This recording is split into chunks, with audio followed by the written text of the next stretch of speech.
सभी दोस्तों को नमस्कार। विद्यार्थियों, आज अपन कक्षा 9 की एक्सरसाइज 1.3 की चर्चा करने जा रहे हैं, जिसके अंतर्गत अपने को महत्वपूर्ण जानकारी लेनी है। संख्याओं का दशमलव प्रसार कब रुकता है और कब तक वह संख्या दशमलव प्रसार के अनुरूप किन किन नामों से जानी जाती है, किस तरह का दशमलव प्रसार होता है। हम किसी भी संख्या में भाग देकर, जो भिन्नात्मक संख्या होती है उसमें भाग देकर उसका ये पता कर ले कि इसका भागफल कहाँ तक जाएगा, शेषफल कितना प्राप्त होगा। ये सारी जानकारियाँ अपन इस वीडियो के अंतर्गत लेंगे। तो स्टार्ट करते हैं। देखिए विद्यार्थियों, आज का अपना महत्वपूर्ण टॉपिक रहेगा वास्तविक संख्याओं और उनके दशमलव प्रसार। अब वास्तविक संख्याओं में उनके दशमलव प्रसार के बारे में अपन कैसे क्लियर कर सकते हैं, क्योंकि मैंने आपको रियल नंबर, वास्तविक संख्या, इससे पिछले वाले वीडियो के अंतर्गत बता दी थी कि वास्तविक संख्याओं के अंतर्गत हमारे पास में प्राकृतिक संख्या भी रहेगी, हमारे पास में पूर्ण संख्या रहेगी, पूर्णांक रहेंगे, परिमेय रहेंगे, अपरिमेय रहेंगे। ये सभी संख्याएं किसके अंतर्गत आती है? वास्तविक संख्याओं के अंतर्गत, रियल नंबर के अंतर्गत आती है। तो इन्हीं वास्तविक संख्याओं में अपने को दशमलव प्रसार के बारे में समझना है। जैसे कि आपको अगर कोई संख्या दे दी जाए 25, तो 25 का तो कोई अपन दशमलव प्रसार कैसे भी नहीं निकाल सकते, क्योंकि वास्तविक संख्या है।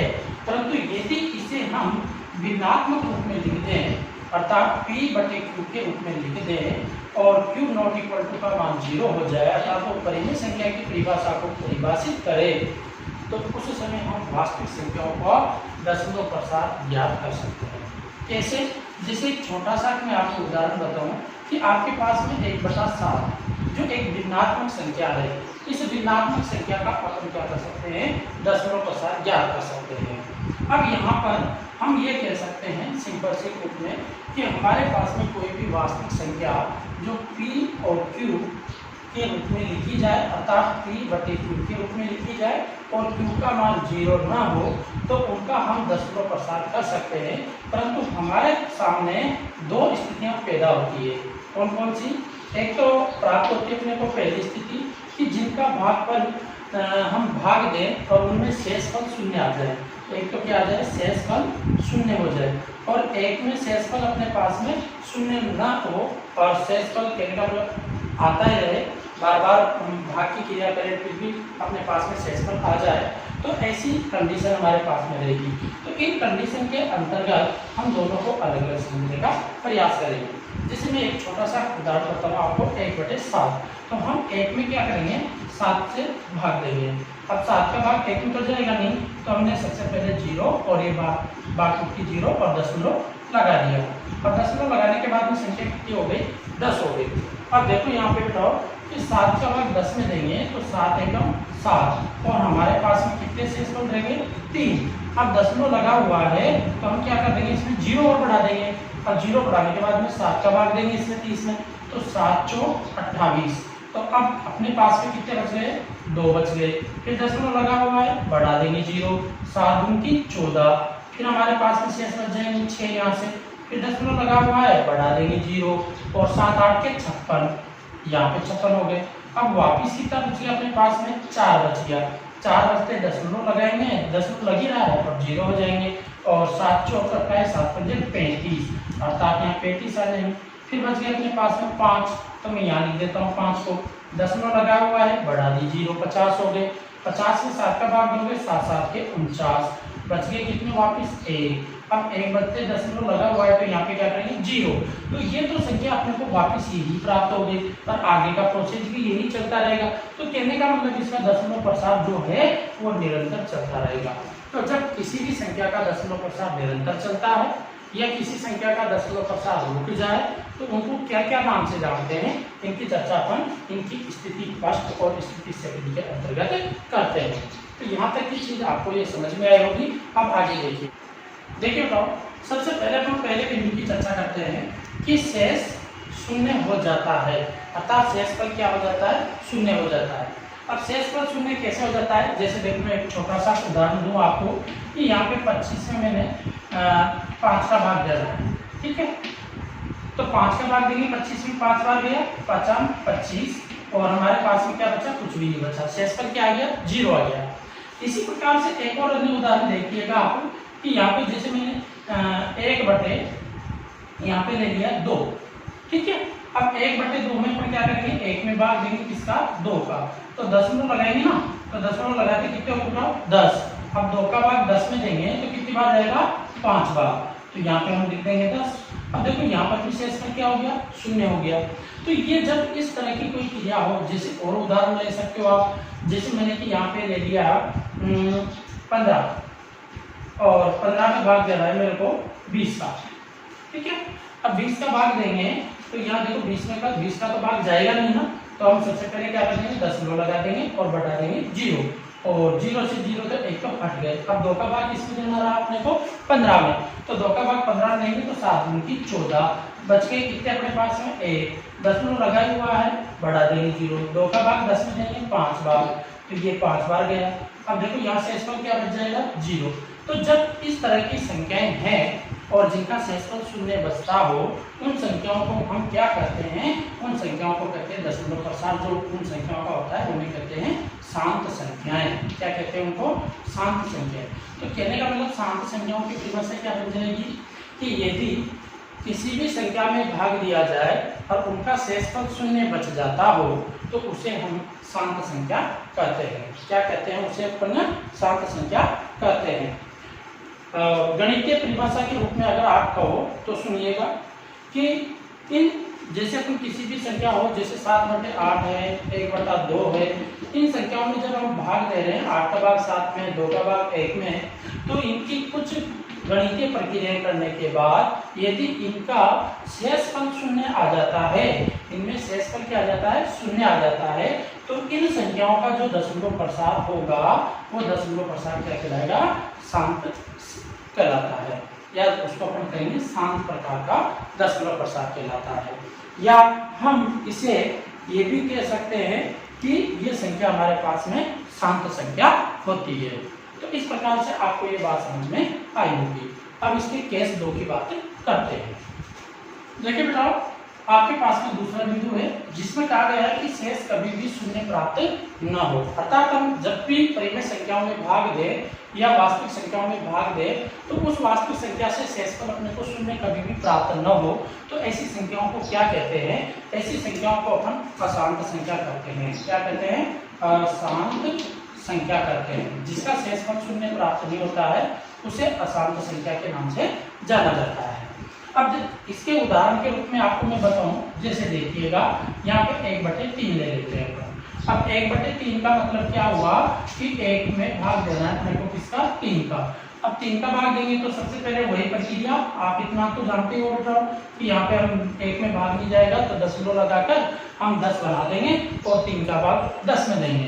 तो 3 का भाग 10 में दोगे तो 3 बार जाएगा 9, फिर वापिस कितना बच गया, 1, दशमलव लग ही रहा है, बढ़ा देंगे 0, फिर 3 बार, फिर 9 बच गए, यहाँ पे आ गया वापिस कितना, 1, फिर हम दशमलव लग रहा है, फिर बढ़ा देंगे 0, 3 किया 9, फिर बच गया 1। तो ये तो हमारे पास में प्रोसेस चलता ही रहेगा ना। इसका शेषफल तो कितना आ रहा है अपने पास में, 1 आ रहा है, 0 तो आ ही नहीं रहा, और ये प्रक्रिया हमारे पास में आगे तक भी जाती रहेगी। तो ऐसी प्रक्रिया वाली संख्याएं हमारे पास में क्या कहलाती है, अशांत संख्याएं कहलाती है। अर्थात जिनका दशमलव प्रसार जो भाग देने पर शेषफल अगर 0 नहीं आता है तो उन्हें अशांत कहते हैं, और जिनका शेषफल 0 आता है उसे क्या कहते हैं बताओ, शांत संख्या कहते हैं। ध्यान रखना, यही प्रोसेस आपको अपनाना पड़ेगा आगे जाके। आगे हम शांत अशांत की परिभाषाओं के लिए कुछ गुणनखंड विधियों का भी उपयोग करेंगे, वो आपको नेक्स्ट क्लास में सीखने को मिलेगा। हालांकि अभी आपके कोर्स में नहीं है, फिर भी मैं आपको उसको लास्ट में इस एक्सरसाइज के अंत में उसको समझा दूंगा भाई किस तरीके से शांत और अशांत का पता किया जा सकता है। अब आगे आप समझिएगा, देखो अगर हमारे पास में शांत संख्या भी यहाँ से 2 प्रकार की बन जाती है, तो अब 2 प्रकार की कौन कौन सी हो जाती है ये भी समस्या हो गई। एक होती है जिनमें से एक तो होती है अनवसानी आवर्ती। अनवसानी आवर्ती को आप ये भी कह सकते हो अशांत आवर्ती संख्या या अशांत पुनरावर्ती संख्या भी आप इसका नाम दे सकते हो। और दूसरा प्रकार होता है अनवसानी अनावर्ती। अनवसानी अनावर्ती संख्या, या इसको आप क्या कह सकते हो, अशांत, और आप कह दो कि पुनरावर्ती नहीं हो, अर्थात उसमें अनावर्ती संख्या हो तो उसे हम क्या कहेंगे, अशांत अनावर्ती संख्या भी कर सकते हैं या अनवसानी अनावर्ती संख्या भी कह सकते हैं। अब जैसे इनके उदाहरण आप समझिएगा, जैसे मैं यहाँ पे उदाहरण मान लीजिए अनवसानी आवर्ती का उदाहरण ले रहा हूँ, तो अनवसानी आवर्ती का उदाहरण हो गया जैसे अपने पास में 0.333 इस तरह से कोई संख्या आ रही है, तो इसमें बार बार क्या हो रही है, आवर्ती हो रही है, आवर्ती या पुनरावर्ती जिसको हम कह देते हैं। या जैसे आपके पास में उदाहरण आ गया 0.125 125 125, तो इस प्रकार की जो संख्या होती है वो हमारे पास में क्या कहलाती है, अनवसानी आवर्ती कहलाती है। दशमलव प्रसार जिनका इस तरह से आता है उन संख्याओं को हम अनवसानी आवर्ती संख्या कहते हैं। इनको हम चाहें तो आगे जाकर इस रूप में भी लिख देते हैं जिनकी बार बार पुनरावृत्ति होती है, उन संख्याओं के ऊपर हम क्या कर सकते हैं, एक बार चिन्ह लगा सकते हैं। इस बार चिन्ह का मतलब क्या होता है कि जो ये आने वाला अंक है ये बार बार यही पुनरावृत्ति होता रहेगा। तो इस प्रकार से ये संख्या हमारे पास में अनवसानी आवर्ती के नाम से जानी जाती है। अगर बताओ अपने पास में ये संख्याएं अगर इस फॉर्म में हो, जैसे उदाहरण के रूप में देखना कि मैंने लिखा 0.10100100001 और आगे भी इसी क्रम में चल रही है। अब देखो यहाँ आपको लग रहा होगा कि 1 तो आ रहा है ना सर, 0 भी आ रहा है, तो इसका मतलब ये तो आवर्ती होनी चाहिए ना, पर ये आवर्ती नहीं है। बताओ इसमें देखो यहाँ से अपने देखेंगे तो क्रम सही नहीं है। ये देखो 2 अंक तो हमारे पास में 1 0 आ गया, फिर 1 00 आ गया, फिर 1 000 आ गया, तो एक निश्चित क्रम नहीं बन पा रहा है उनमें। और यहाँ पर आप देखोगे तो एक निश्चित क्रम के बाद में उन संख्याओं में पुनरावृत्ति हो रही है। तो ये हमारे पास में जब निश्चित क्रम में पुनरावृत्ति नहीं होती है तो उन संख्याओं को हम अनवसानी अनावर्ती संख्या के नाम से जानते हैं। शायद आपको ये समझ में आ रही होगी मेरी बात। और अपनी पाठ्य पुस्तक के अंतर्गत भी इन चीज़ों को आप देखोगे और पढ़ोगे तो आपको सारी चीज़ें क्लियर होगी, और घर पे जरूर देखनी है, तब जाके ये अपने को समझ में आ पाएगी। अब ऐसे अपने यहाँ पे और उदाहरण ले सकते हैं, जैसे 0.1253, फिर आगे लिख दिया मैंने 3 5 2 1, फिर 1 5 2 3 4, इस तरह से मैं अलग अलग लिखता जा रहा हूँ। और उनमें कहीं पर भी आपको लग रहा होगा कि सर अंक तो आ रहे हैं, अंक आने से मतलब नहीं है। तो अंक आना एक अलग चीज़ है, क्योंकि अंक तो हमारे पास में 0 से 9 तक ही है ना, वो तो आएंगे जाएंगे का, उनके अलावा और संख्या तो आप लिख नहीं सकते, परंतु इनका एक निर्धारण नहीं होता है। इस कारण से ये हमारे पास में अनावर्ती संख्या के रूप में जानी जाती है। तो ये चीज़ आपके साथ क्लियर हुई होगी। और ध्यान रखना, अनवसानी आवर्ती जो संख्या होती है इनके दशमलव प्रसार को वापिस अपन भिन्न में बदल सकते हैं। किसमें बदल सकते हैं, भिन्न में बदल सकते हैं, या आप परिमेय संख्या के रूप में उसको लिख सकते हो।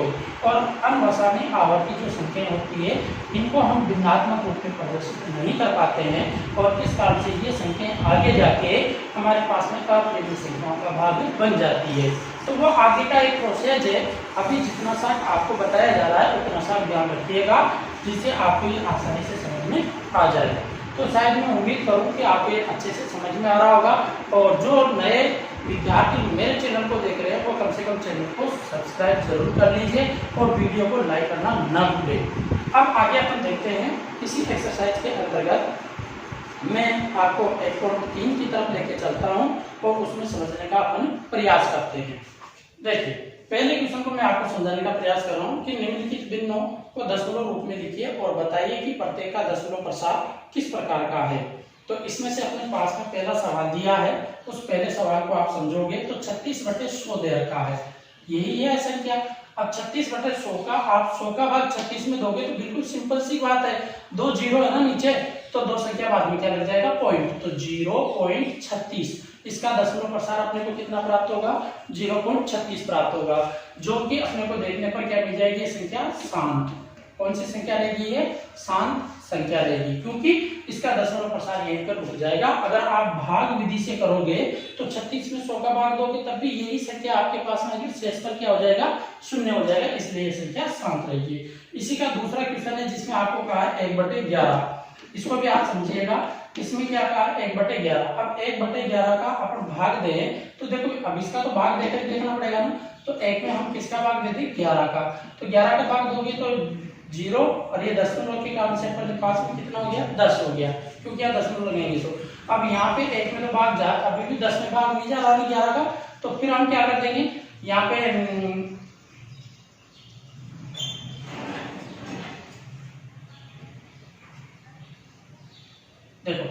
दशमलव लगा ही दिया और दशमलव लगाने के कारण से इसमें भाग नहीं जा रहा है।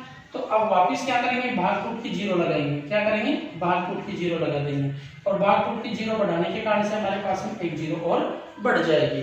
अब इसमें 11 का भाग देंगे 100 में, तो 11 नाम के 99, तो हमारे पास में फिर वापस कितना बच जाएगा, 1। अब 1 में वापस फिर वही कंडीशन हो गई, तो हम दशमलव लग रहा है तो एक तो जीरो बढ़ाए देंगे और एक जीरो भाग टूट की बढ़ जाएगी, तो हमारे पास में 100 जाएंगे वापस।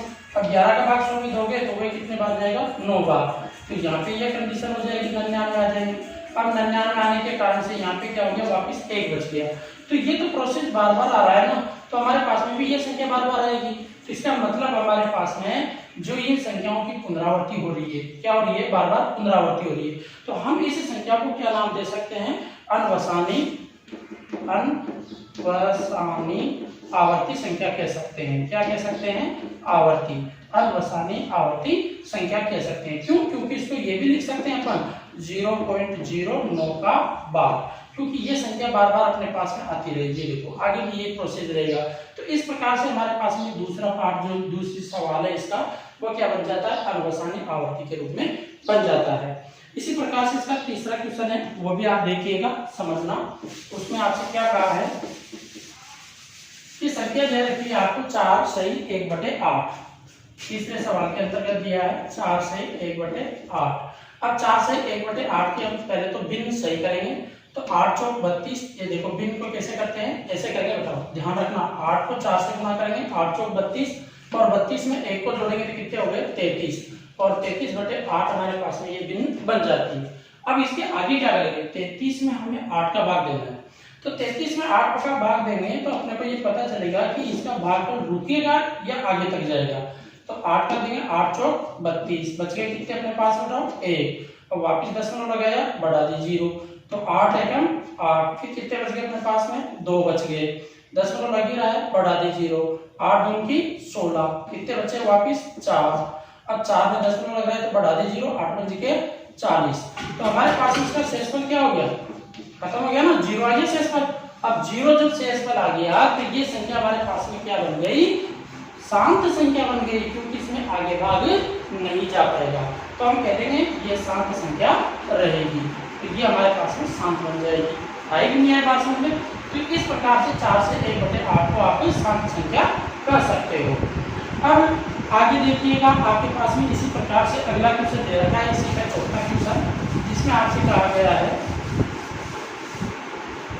3/13, चौथे क्वेश्चन में 3/13। तो आप इसका भाग देकर देखना बेटा, आपकी इसका आंसर आएगा 0.2307669।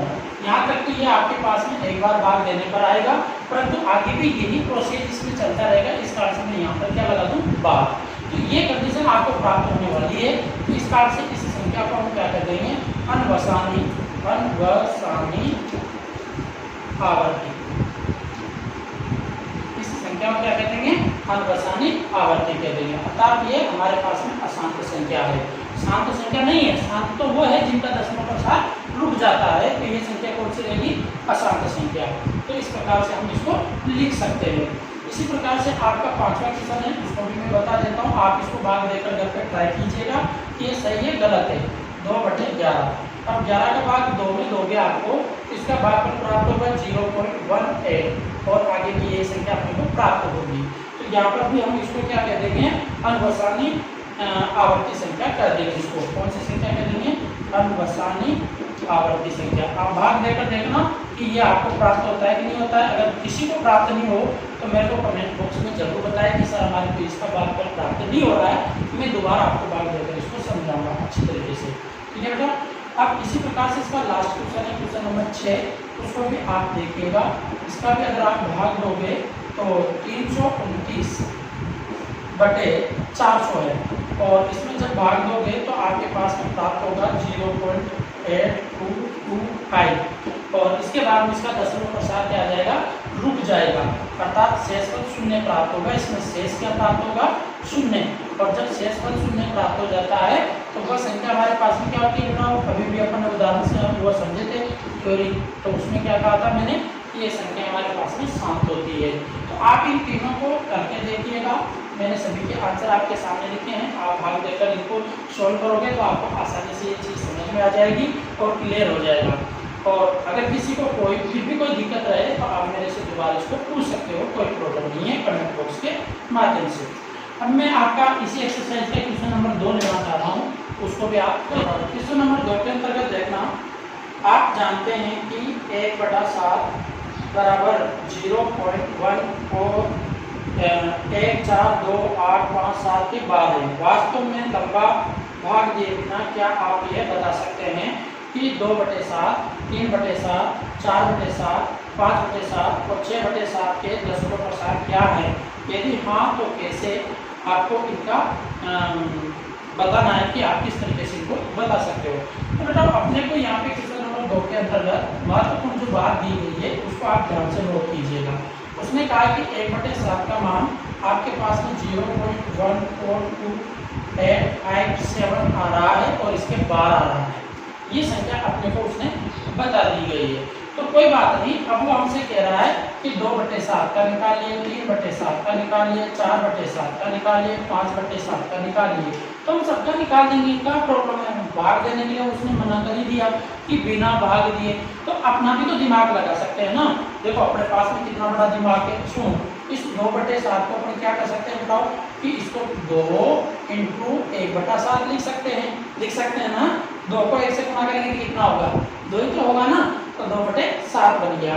अब 2/7 बन गया तो अब आपको खुद को पता है कि देखो 1/7 का मान तो ये दे रखा उसने तो दे रखा है ना। अपन ने तो कुछ भी नहीं किया, किताब वाले ने क्वेश्चन में दे दिया। तो क्या प्रॉब्लम है? तो हम क्या कर देंगे यहाँ पे 2 × जो 1/7 का मान है उसको लिख देंगे 0.14287। अब इनको गुणा कर देंगे। अब गुणा करोगे तो देखिएगा कैसे। 7 × 14, 4 5 × 10 11 अपने पास में हो गए। 2 को 8 से करेंगे, 8 × 16 और 1 17 और 2 × 4 1 5 और 4 × 8 और 2 1 2 और ये 10 का 10 और ये 0 और इनके ऊपर क्या लगा देंगे? तो हमारा आंसर ही आ गया कि हम यदि 2/7 का मान निकालेंगे तो 2/7 का मान दिया जाएगा बिना भाग दिए। और आप भाग देकर भी चेक कर लीजिए कि 2/7 का मान यही आता है या नहीं आता है। अब भाग देकर आपको चेक करना है, कमेंट बॉक्स में आपको मेरे को बताना है कि वास्तव में आया या नहीं आया। और जिनके आया वो जरूर कहें कि हमारे आ चुका है। अब 3/7 की बात करें तो 3/7 को हम क्या कर सकते हैं? वही प्रोसेस 3 × 1/7 लिख सकते हैं। ये तो लिखेंगे ना। अब इसका मतलब हमारे पास में क्या हो जाएगा? 3 × 0.14287 से गुणा कर देंगे और गुणा करके हमारा आंसर आ जाना चाहिए। ठीक है, अच्छी बात है। हम गुणा करके लिख देते हैं यहाँ संख्या को। तो चलो मैं लिख देता हूँ। 7 × 21 80 के 2 और 3 × 15 और 2 17 80 का 1 3 8 के 24 24 से 1 25 80 के 2 और 3 2 की 6 6 और 2 8 हो गए। 80 का कुछ नहीं, 3 4 12 80 का 1 और 3 1 3 1 4 और ये दशमलव और ये 0। तो हमारा आंसर आ जाएगा ये। इसके ऊपर लगा देंगे बात। तो अब आपको ये समझ में आ गया होगा कि इस तरह से लिखना है। तो आगे भी अपने ये कर देंगे 4 × 1/7। अब 1/7 का मान ये दे रखा आपको बेटा, दे रखा है ना। इसको आप रखना और ऐसे ही इसके लिए भी लिख देंगे 5 × 1/7 और इसका भी मान अपन निकाल लेंगे। तो कितना आसान, कितना सरल क्वेश्चन है। ये तो बेकार में अपने को डराते हैं कि गणित बहुत खराब है। गणित तो बहुत सीधी है। आप इसको सही तरीके से पढ़ो तो सही मजा आ जाएगा अपने को। और वीडियो को अंत तक जरूर देखें, कोई बीच में नहीं जाएगा तो फिर उसको समझ में नहीं आएगा। फिर कहेगा कि मेरे को तो गणित समझ में नहीं आ रही। कहाँ से समझ में आएगी आपको गणित? तो गणित समझने के लिए आपको मेहनत करनी पड़ेगी और उसको पूरा देखना पड़ेगा वीडियो को। ठीक है ना। अब चलो आगे क्वेश्चन नंबर 3 की अपन चर्चा करते हैं। क्वेश्चन नंबर 3 है बताओ, जिसमें कहा गया है कि निम्नलिखित को P/Q के रूप में व्यक्त कीजिए, जहाँ P और Q पूर्णांक है और Q ≠ 0 है। अब इसमें पहला क्वेश्चन क्या दिया है आपको? बहुत ही अच्छा क्वेश्चन है, ध्यान से समझना इसको। 0.6 के बाद इसमें आपसे कहा है कि इसको भिन्न के रूप में बदलना है, परिमेय संख्या के रूप में बदलना है P/Q के रूप में। तो अब देखिए बेटा इसको P/Q के रूप में कैसे बदल सकते हैं। अर्थात P/Q के रूप में बदलना है और Q का मान क्या नहीं होना चाहिए? 0 नहीं होना चाहिए। तो इसके लिए आपको ऐसी संख्या जब दी जाए तो सबसे पहले माना माना इसको अपन सबसे पहले दे लिखो, दी गई संख्या को 0.6666 लिखने का, लिख सकते हैं ना, लिखने हो गया। तो अब यहाँ पे क्या करें, माना x बराबर 0.6666, समीकरण नंबर इसको दे दीजिए बेटा a, ठीक, कोई प्रॉब्लम नहीं है। अब देखो यहाँ पे अपने पास में 0.6 है, ये बार कितनी संख्या पे है, एक संख्या पे है ना, दिमाग लगाना है आपको, एक संख्या पे बार है और इसके बाद में पॉइंट है, तो हम एक संख्या का मतलब 10, दो संख्या का मतलब 100, तीन संख्या का मतलब 1000। तो हम यहाँ पे इस संख्या को समीकरण 1 को दोनों पक्षों में 10 से गुणा कर दें, तो समीकरण 1 को समीकरण 1 के दोनों पक्षों को 10 से गुणा करने पर, अब जैसे ही गुणा करोगे बताओ तो आपके पास में देखिए इसकी कंडीशन क्या बन जाएगी, समझना। गुणा करेंगे तो अपने पास में यहाँ से देखो x 10 से गुणा करेंगे तो कितना बन जाएगा 10x, ठीक है ना। अब 10 से गुणा करेंगे तो 10 को यहाँ से किस सकते यहाँ पे चला जाएगा, ध्यान से समझना, ठीक है। तो हमारे पास में संख्या बन गई 6.6666, आगे तक लिख सकते हो समीकरण नंबर 2। अब किसी के दिमाग में आ रहा होगा सर यहाँ तो 1 3 4 6 लिखे थे आपने, यहाँ 5 6 क्यों लिख दिए। अरे भाई आगे तो डॉट है ना, कितने 6 लिखो, आपके कोई प्रॉब्लम नहीं है, उसकी कोई टेंशन नहीं है, ठीक है। अब अपन क्या करेंगे, इस समीकरण 2 में से समीकरण 1 को घटाने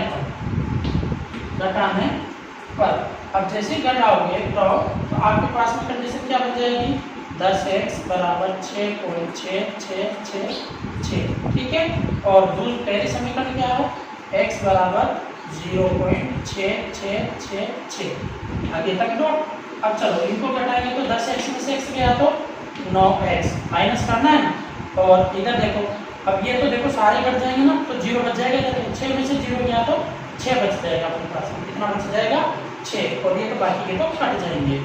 अब आपके पास में x की वैल्यू निकालेंगे बेटा, तो x बराबर कितना आ गया, x बराबर 6/9, और 6/9 को क्या लिख सकते हो आप, देखो इसको 3 से काट दो, 3 दूनी की 6, और 3 से नीचे वाला कट गया 3 बार, हमारी भिन्न क्या बन गई 2/3, हमारा इसका आंसर होगा। अर्थात p/q के रूप में लिख दिया, p का मान 2 है, q का मान 3 है, तो ये भिन्न अपने पास से परिमेय संख्या की प्राप्त हो गई, तो इसका मान कितना हो जाएगा 2/3 आसानी से।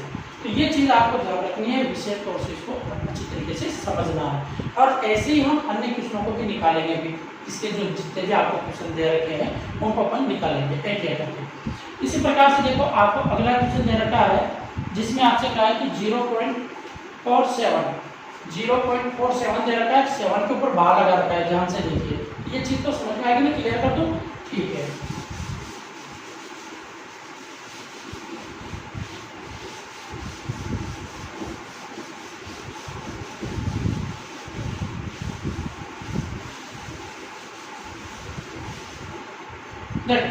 क्वेश्चन नंबर 2 है, इसका समझना, इसी का 0.47 के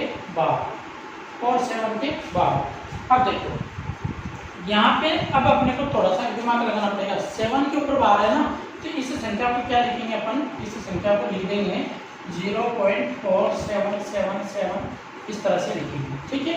तो अब मैं क्या करूँ, सबसे पहले मानो x बराबर मान लें।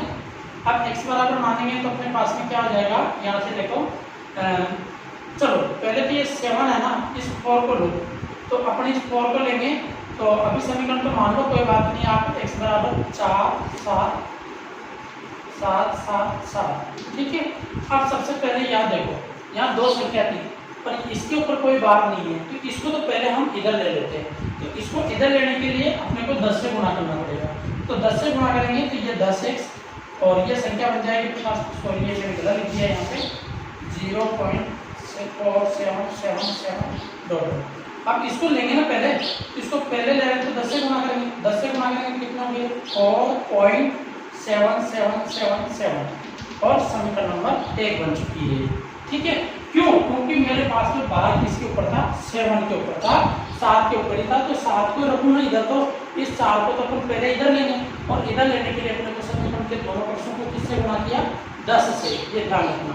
अब आगे क्या करेंगे, अब इस 7 को भी मेरे को इधर लेना है, क्या करना है, इस 7 को भी मेरे को इधर लेना है, तो 7 को इधर लेना है, तो अब वापिस इसको 10 से और गुणा करेंगे, तो 10 से गुणा करेंगे तो ये तो कितनी बन गई 100x और ये कितना हो गया 47 और 0.7777 समीकरण नंबर बन गई ये 2। अब वापिस वही प्रोसेस, समीकरण 2 में से समीकरण 1 को घटाने पर, अब जैसे घटाएंगे तो देखो 100 में से 10x जाएंगे तो कितने बचेंगे 90x और 47 में से 4 जाएंगे तो कितने बचेंगे 43, 47 में से 4 जाएंगे तो कितने बचेंगे बताओ 43 बचेंगे। ये तो इधर का तो कट जाएगा पार्ट, जैसे उसमें काटा था अपन, तो अपने पास में 90x बराबर कितना आया 43 43, तो x बराबर क्या लिख देंगे इसको 43/90, तो ये हमारा इसका आंसर हो जाएगा। तो ये बिंदु के रूप में बदल गई p/q के रूप में और q नॉट इक्वल टू क्या हो गए 0 हो गया। तो इस प्रकार से हम इनको परिमेय संख्याओं के रूप में बदल सकते हैं।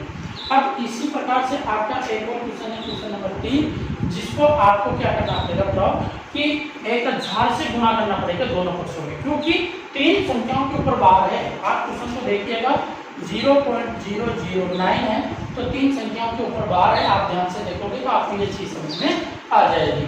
आ रही है ना? तो इस कारण से हम क्या करेंगे, इसको x बराबर तो मान लेंगे सिंपल रूप में और फिर इसको 1000 से गुणा करेंगे दोनों पक्षों को, और तो ये हमारे पास में इस तरह की संख्या बन जाएगी। फिर 1000 में से 1 कम करेंगे तो 999 आएंगे, तो ध्यान रखना नीचे बटे में 999 आनी चाहिए। ओके, तो इस प्रकार से आपके 3 क्वेश्चन को मैंने कंप्लीट करवाए। क्वेश्चन नंबर 4, 5, 6, 7, 8, 9 मैं आपको नेक्स्ट वीडियो में बताऊंगा, क्योंकि वीडियो अधिक लंबी हो जाएगी। तब तक आप इंतजार कीजिए। जो नए दोस्त हैं वो चैनल को जरूर सब्सक्राइब कीजिए, आपको ये सारी चीज़ें समझ में आई होगी। ठीक है, धन्यवाद सभी विद्यार्थियों।